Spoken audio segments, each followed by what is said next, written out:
Say something. There's an article also in the Post today, in page 6, the New York Post.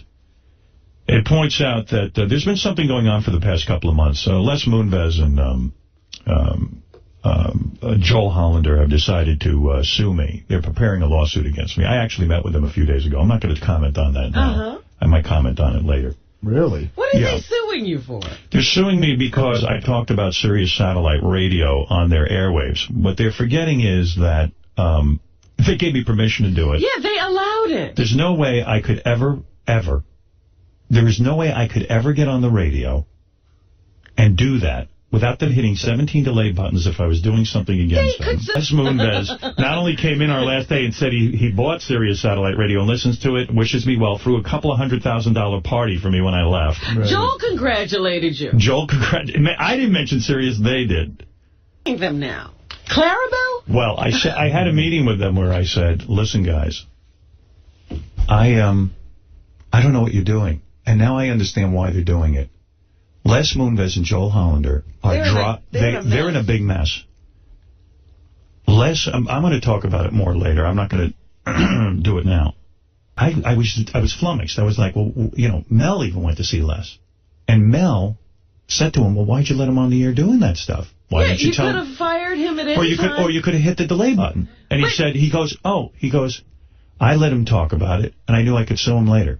If anything, he's saying he set me up. Then he has no grounds because he let it happen. Right, that's ridiculous. Les Moonves is a guy who's never gone after anyone except for Dan Rather and his 2 producers.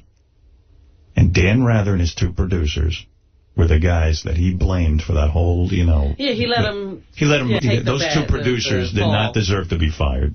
Who's barely running the radio division, knows nothing about radio.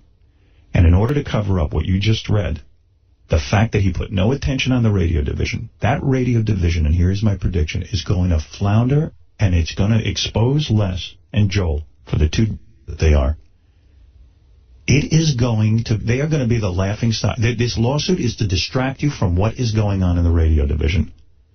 But how could anybody even entertain it? My lawyer said to me, don't even worry about it. It's a total joke. There is absolutely no validity to it. And I said to Les, why are you doing this? But, I mean, really, can they get a lawyer to even write this up? Not only did they get a lawyer to write it up, but the fact is, Les looked at me and goes, he said, it's not personal, it's business. 25 times. So you know that means it's personal. Right. And then he goes, I had to learn about you leaving for Sirius on my birthday. And I go, what are you, 12 years old? Nigga, please. I go, it ruined your birthday? What are you, 10? Is that going to... Did you have his birthday on your calendar? Did you plan it that way? You know, the Clay Aiken lawsuit is actually more legit than that. well, and I just said, you know what? It's probably just going to bring me more publicity. Oh, yeah. I hope so. Welcome that. If you read the Post article today, which is unbelievable, it says every time Les hears my name, he turns beet red, which is hard to do through all that Botox. And the tanning. How do you tell?